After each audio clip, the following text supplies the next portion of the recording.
Iintsapho zamajoni eli ali-14 naphulukene nobomi bawo kwimfazwe yase-DRC zamkele ngokusesikweni imizimba yawo ngokuhlwanje kwinkampu yomkhosi Swartkoop eBase ePitoli. Ucela uncedo umama ka-Alonde Ngwenya oneminyaka 9 ubudala waKwaZulu-Natal nonengxaki engaqhelekanga yokudumba kobuso neenyawo. Amaqela amakhulu ebhola ekhatywayo kweli antayijonge ngabomvu imidlalo yawo yendebe yeNedbank yale mpelaveki kwaye athi akho maqela amakhulu namancinci kule tumente.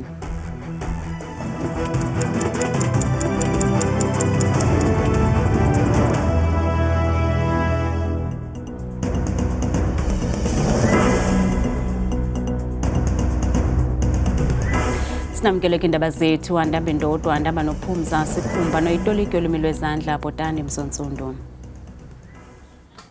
Iintsapho zamajoni eli ali-14 naphulukene nobomi kwilizwe lase-DRC zamkele ngokusesikweni imizimba yawo ngokuhlwanje kwinkampu yomkhosi Swartkoop eBase ePitoli. La majoni asweleka kule nyanga iphelileyo ngethuba longquzulwano phakathi kweqela labavukeli M23 kunye namajoni elizwe lase-DRC. Emva kwesi siganeko abanye babemi beli baye bamemelela ukuba amajoni eli alifulathele ilizwe lase-DRC abuyele ekhaya. La majoni eli aphulukene nobomi kungquzulwano phakathi kwamajoni yase-DRC kunye neqela labavukeli M23 kwisixeko saseGoma eDRC. Iintsapho namhlanje zamkele imizimba yala majoni kwinkampu yomkhosi ePitoli. Umbutho wezizwe ezimanyeneyo nguwo oququzelele ukubuyiswa kwemizimba yamajoni eli. Emva kokuphulukana nobomi kwala majoni eDRC, ayakhula amakhwelo kweli okuba amajoni eli abuyele ekhaya.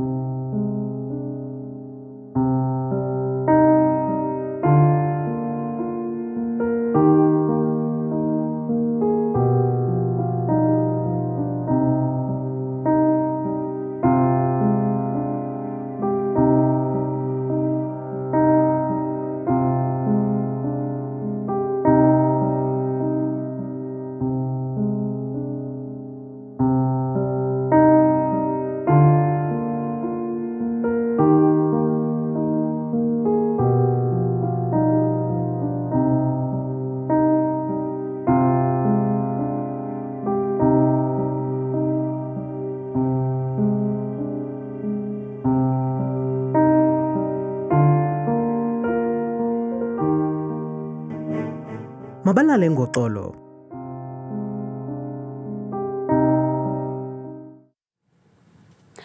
Namhlanje umongameli Cyril Ramaphosa uzinike ixesha lokuphendula kwingxoxo-mpikiswano entsukumbini yentetho ngobume besizwe. Kwimiba gangathe phezu kwayo ugxininise ukuba akho namnye ubani ozakuxhaphaza eli lizwe. Utsho ekhweba isizwe okokuba sithethe ngazwinye sibumbane kwilingelo lokwakha eli lizwe. Uhlabele mgama umongameli evakalisa ukubaluleka kwingxoxo-mpikiswano ephathelene nokutyalwa kwamajoni eli okudala uxolo kwimpuma ye-DRC nalapho 14 liphulukene nobomi kwidabi nabavukeli be-M23 eGoma.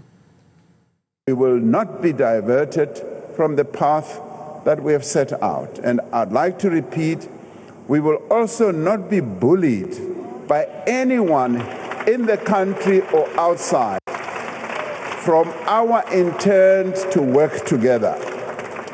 As a country, this is a moment of continuity and change. But it is also a moment of unity, faced with the challenges that we now face even globally. Much has been said in this House and in the debate in the National Assembly earlier in this week about the deployment of the SANDF in the Eastern DRC. It is a debate that is welcome and necessary because South Africa's role in peacekeeping missions is indeed fundamental to the pursuit of peace, stability, and development in our own country, in the region where our country is located, and on our continent. The decision to deploy our armed forces is not taken lightly, particularly when that deployment may put our Defence Force members in harm's way. Inkwenkwana kwiphondo laKwaZulu-Natal uAlonde Ngwenya sele iminyaka esilwa nengxaki engaqhelekanga yokudumba kobuso nenyawo. Kungoku nje umama kaAlonde ufuna uncedo kumaSamaria alungileyo kuba ancede umntwana wakhe nanjengoko kudala ingene ephuma kwizibhedlele zikarhulumente kodwa kubonakala itshintsho kwimeko yakhe kanti sithanda ukulumkisa abo banentliziyo ezibuthathaka ngeli nqaku. Umama kaAlonde Ngwenya kwiphondo laKwaZulu-Natal ucela uncedo lumandla kuluntu ngokubanzi emva kokudumba kungaqhelekanga emntwaneni wakhe ebusweni. Ngoku okudumba kunwenwele kwinyawo lwakhe lwangasekhohlo nto leyo imenza angakwazi ukunxiba izihlangu. Lento imqala emncane kakhulu ena3 years sihambile iGrace sihambe kakhulu iGrace nomntwana kakhulu besifisa nje kusayama bangasilekelela athola usizo alekeleleke naye afana nabantwana bonke. Le nkwenkwana ifunda ugrade 4 ijongene nalomngeni welidlala mihla le. Umama kaAlonde uNtombi futhi Khumalo ucela uluntu ukuba lumncede. Ngicela usizo lokuthi umntana athole usizo, athole udokotela abazokwazi ukumlekelela enziwe ioperation. Lokho kuyokwenza ngijabule kakhulu ngoba into engiphatha kabi kuye ngoba esemncane kangaka. Into engiphatha kabi ukuthi usemncane uAlonde emncane njalo ngifuna naye athole usizo angakahlukumezeki ngoba njengoba esithanda kangaka isikole esemncane akakaboni lutho. Elidlala likaAlonde likhula mihla le kwaye umama wakhe uthi kudala ehamba ogqirha kodwa akade ancedakale umntwana wakhe. Sixhalabile izigulana kunye nabasebenzi beziko lezempilo kwizibhedlele zikarhulumente ezahlukeneyo kunye neekliniki kwiphondo laKwaZulu-Natal kulandela ingxaki yokunqongophala kwamachiza ezifo ezinobuzaza. Umphathiswa wezempilo kweli phondo uNkosikazi Nomagugu Simelane uzikhabile ezingxelo zokunqongophala kwamachiza kwizibhedlele zikarhulumente kweli phondo. Kwizibhedlele kunye neekliniki ezohlukeneyo zephondo laKwaZulu-Natal izigulane ziyajikiswa ngenxa yokunqongophala kwamayeza. Ezinye izigulane ezifole emigceni emide kwisibhedlela iArkan Hospital zithi inkulu kakhulu ingxaki yokunqongophala kwamayeza. Do you have the medication? Yes. Are you getting all the medication that you need from the pharmacy? Certain things are short, certain things are missing. Umama womntwana oneminyaka emithathu ubudala onengxaki yamehlo nocele ungavezwa ubuso uthi ingxaki yamehlo yomntwana wakhe iyayisiba mandundu ngenxa yokungafumani amayeza ayimfuneko. I've went to Osindisweni, then they transfer me to Emakot so that udokotela will approve ukuthi yes, she got an eye problem. Then we went there and then the doctor write the prescription of the medication that I must take, which esibhedlela near me, which is Osindisweni Hospital. It's been 3 months manje, ama-eye drops angiwatholi. Amagosa ezempilo athi umba wokunqongophala kwamayeza sele kulixesha elide usenzeka. Singabasebenzi bomnyango wezempilo mfethu sine-crisis enkulu. Akusiyo-ke into entsha le osekukhulunywa ngayo njengamanje. Into engizothi iqale last year from mhlawumbe ngithi ngoNovember leyokushoda kwe-medication. Up until kuze kufike lesikhathi lapho nasibona ukuthi no sekuyi-disaster. Ukanti umphathiswa wezempilo wephondo uNkosazana Nomagugu Simelane uthi ikhona inxalenye yamayeza ze wabalula imicelimngeni ethe yanegalelo kumba wokunqongophala kwamayeza. We might be at 60%, but it doesn't mean we don't have medication. It means the stockpiling of our medication has reduced to that particular level. And the reasons that would be at that level varies. Others are informed by the fact that we have ordered and we have not received the medication. Umphathiswa ubongoze abo bajikiswayo ezibhedlela ngenxa yokungabikho kwamayeza ukuba baqhagamshelane nesebe lezempilo. Abahlali belali yasenjela esajenisi kwiphondo laseMpuma Koloni baphila ngoloyiko lokuguliswa ngamanzi amdaka abawakha kwidama apho kusela khona nezilwanyana. Bathi sekuphele iminyaka bephila obomi yaye bawancamile amanzi acocekileyo njengoko kwaqaphukana netanki ababelinikwe lamanzi. Sele inguqhelekile ingxaki yokunqongophala kwamanzi kwiphondo laseMpuma Koloni, umasipala i-OR Tambo usilelana ngakumbi. Kwilali yaseNjela isajonisa imeko ayiginyisi mathe, abahlali balila isimbonono ngokusela amanzi amdaka nezilwanyana yaye bathi ayabagulisa. Iminyaka sisela lamanzi amdaka. Oko savela njengoba ndibona uba ndimdala kangakanani nabamama badala kangakanani. Sonke nabantwana bethu sisela kulamanzi, ziinkomo, zizinja, zibhokhwe, zidonki, kugcwele nje yonke into ephilayo apha isela kulamanzi. Sawafumana amanzi esasiwafumana siwathunyelelwa ngumasipala. Amanzi kwafumaniseka uba itenki encinci ayisevi yonke ilali. Abantu ke ngoba xabana ngento yamanzi, amanzi achitheka agqabhuka naloo tenki sasiseve ngayo ngumasipala amanzi. Akukho kwaloo nto sisitsho noma kukho isingcwabo apha kuya kuqeshwa imoto ezokuthutha amanzi emilanjeni nalapho naloo manzi akekho kuklini. Uceba wale ndawo uvakalise ukungaxoli ngakurhulumente kwinto athe kukunyevulelwa kwamalungelo oluntu. Njela people doesn't have any tap and they only rely on the dam. When I saw that situation, it was dry because it was during winter. Really, people depend on streams and dangerous dams. That's how the situation is here. It's bad to a point where really you can conclude to say the rights of the people of this area are being violated by the government. Kambe umasipala kakaphefumli ngalomba. Ngomso lusuku labathandanayo i-Valentine's Day kwaye ingcali zoqoqosho zithi baza kuncuma amashishini ngomso nanjengoko kulindeleke ukuba lithi xhaxha inani labantu abathengela abantu babo izinto ngolusuku.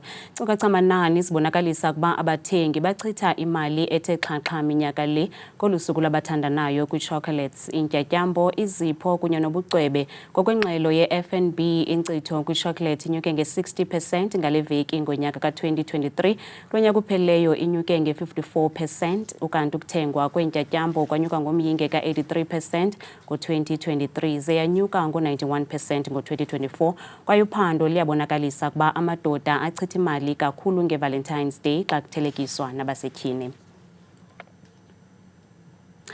Xa siphinda sihlabela mgama kwakulo mxholo wothando apha estudio sihleli nogogo nokulinda Mkhize nokhuphe incwadi yakhe ethi Kitchen Wisdom. Le ncwadi ikhuthaza abasetyhini ukuba balandele iingcebiso zoomakhulu xa bekhangela uthando. Camako gogo.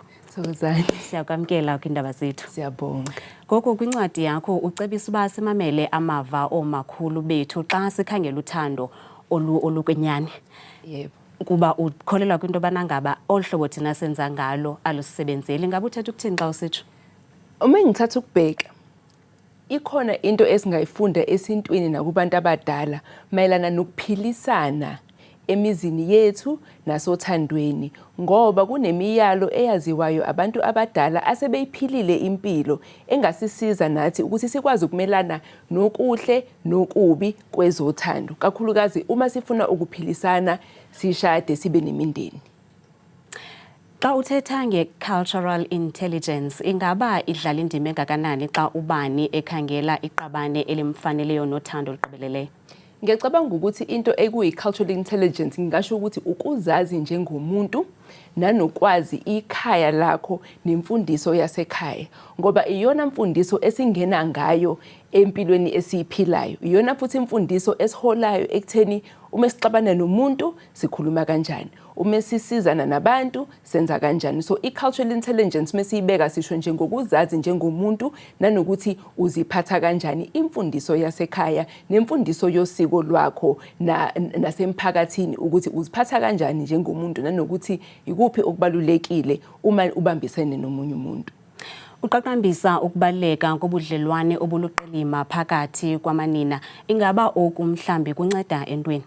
Kuyasiza kakhulu ukubambisana nokuzwana phakathi kwabantu besifazane ngoba iyona ndlela esibonisana ngayo, iyona ndlela esikhuzwa ngayo, futhi iyona ndlela esithatha ngayo amandla ngoba kuyahamba kuhambe kube nzima emhlabeni, hayi emshadweni kuphela kodwa nje empilweni. Kodwa kuyibona abantu abakhona uma umuntu wesifazane abakuthandayo, abakwaziyo ukuthi bakubambise, bakukhulekise, bakuyale, bakukhuze noma bakugqugquzele kuyo yonke into obhekene nayo. Ingakho ke kubalulekile ukuthi njengabantu besifazane sihloniphane, sithandane, sifunde futhi nokulalela abadala kunathi ngoba noma bekhuluma iqiniso bangalisho ngendlela enzima ukuthi silamukele, kodwa kufanele nathi sikwazi ukuthi sizithobe sizwe lokho esitshelwa kona ukuze sikwazi ukuqhubekisa impilo zethu phambili. Kwenye chapter zakho uthi owasetyhini ozithanda ngokugqibeleleyo uyabe nomtsalane yaye lo mtsalane umkhokelela umsanqo kwindoda ezamthanda ngokufanelekileyo. Kona ngisho ukuthi ukuzazi nokuziphatha nokuzimela njengomuntu kukuyisa endleleni ekufanele uyiphile. Uma kuleyo ndlela kukhona umuntu ofanelene nawe uzomthola.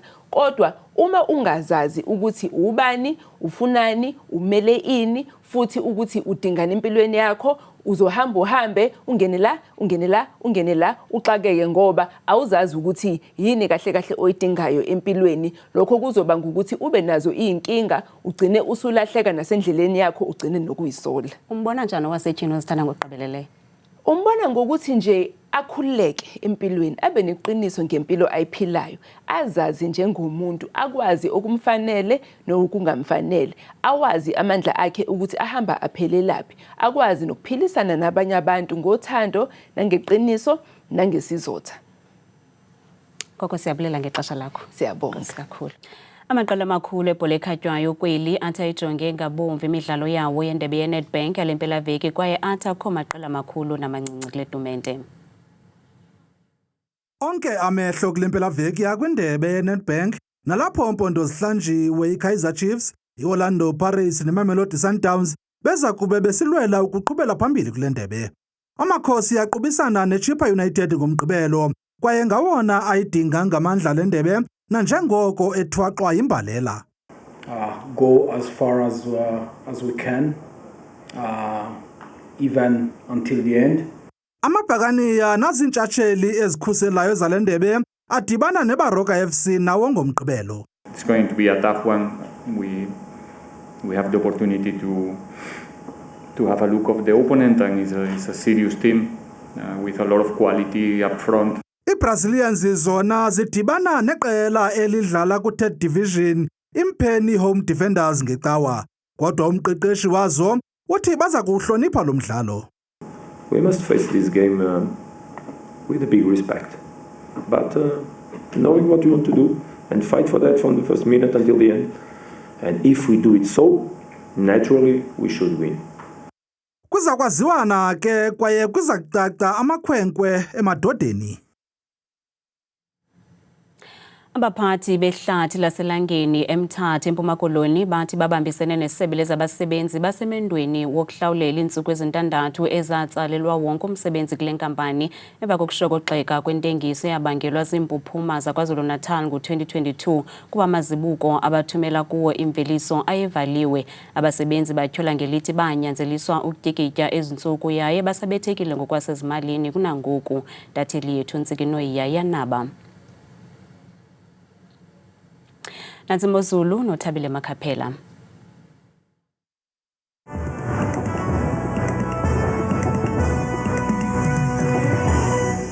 Enkosi kakhulu ke Madikela noNcuthu kwideska yenu yendaba ndiyakubulisa nawe mbukeli wam apha ekhaya ndikwamkele bethuna iqongeni lam lonakela qongelele Mozulu mna igama lam ndikuThabile Makhaphela ndiyinsokazi yabathembu mvanje nantsi bethuna iMozulu. Sawuvula kaloku ngokuphawula ke ngawo lo mfanekiso wokuqala wethu ke uyojonga ngamandla kaloku iziganeko zamvanje apha nje eMzantsi Afrika kuphela noko ibekho pha intle futhi incomeka ngamandla apha emntwini njengapha kaloku oDiyara futhi kwasekuseni phaya bevuswa mbukela ekhaya lelo shumi nje likhathwa sisibhozo kuyokujonga ngamandla futhi phaa ngorhatya ngawo kaloku la mashumi amathathu nje abe nesihlanu kanti wona amaqondo wakho phantsi nalawa phezulu lokuqala kaloku nqa iphondo kuphaya eMpuma Koloni ngomso njengapha kaloku ogqibela ekuseni phaa ngaselunxwemeni noko zikhona intshizana zikhathwa ukusebekela ukuqatha kwamafu phaya ngela shumi nje nesibhozo khona phaya eMonti ke eMdantsane amalinda futhi kusanetha ekuseni nathi thina kaloku imozulu futhi ephondweni lase-Free State ngomso njengapha kwimpuma yelaphondo phaya ko-Ficksburg ekuseni futhi icweke kamnandi lazola nje yonke lemva kumini kutshisa mpela futhi ngawo lamashumi nje mathathu abe nanye nansi kaloku bethina imozulu futhi ephondweni lasentshona koloni ngomso ngamadla phaa kwimpuma yelaphondo namazantsi walo futhi njengaphaya eGeorge qabaqaba ngamafu phaya ekuseni futhi lishumi nje likhatshwa sisithandathu kanti eKapa lodumo ucwengile ngomso phaya yonke laa mini nasi kaloku bethina kaloku imozulu phaya ephondweni lase-Northern Cape ngomso ngamandla phaa futhi kuzo zonke ezaa ndawo zingaselunxwemeni ezifana phaa loko Springbok ekuseni futhi bevusa ukupholeka kamandi phaa kuzolile kucwengile ngeshumi nje elikhatshwa sesithandathu kanti ubukele ekhaya sithi chu nam kaloku ngokubanzi phaya ephondweni lase-North West ngomso indawo eziphakame kakhulu futhi kwelaa phondo njengaphaya kaloku kooRustenburg ekuseni futhi akhona loo mafu abekwe mpela naphaa kooKlerksdorp ekuseni ngeshumi nje nesixhenxe kanti ke benjenje phaya ephondweni laserhawutini bukele apho sikhoyo ngalo mzuzu njengaphaya kooCarltonville ekuseni napha kaloku yonke indawo ezininzi kooHillbrow, Germiston, Soweto, Alexandra kusabanda phaya ekuseni ngela shumi nesixhenxe kanti basinyuka kwakhona futhi ngokubanzi siqolesile futhi kaloku phaya imeko ephondweni laseLimpopo ngomso kwimpuma yelaphondo njengaphaya kaloku ePhalaburwa kusanetha ziintshizane zonke nje yonke laa ntsasa phaya ngamashumi mabini abenesibini ifana enqwakela lapha koobelabela ekuseni futhi ngo-19 behle njalo ngokubanzi phaya ephondweni lasempumalanga ngomso njengapha kumantla welaphondo Middleburg kwasekuseni futhi qabaqaba ngalamafu futhi kwasekuseni ngeshumi nesixhenxe napha kaloku kumbindi welo phondo Emelo ekuseni ngo-14 bukele ekhaya ndiyayivala ndiyayisonga imozulu phaya KwaZulu Natal ngomso amazantsi futhi Kokstad phaya ekuseni futhi ngabanda ngeshumi nje nesini ngapha kumantla welo phondo ko-Vryheid ekuseni futhi khona inkwankca njengephi phaya ko-14 degrees mna ndikuthanda kangaka xesha elimyoli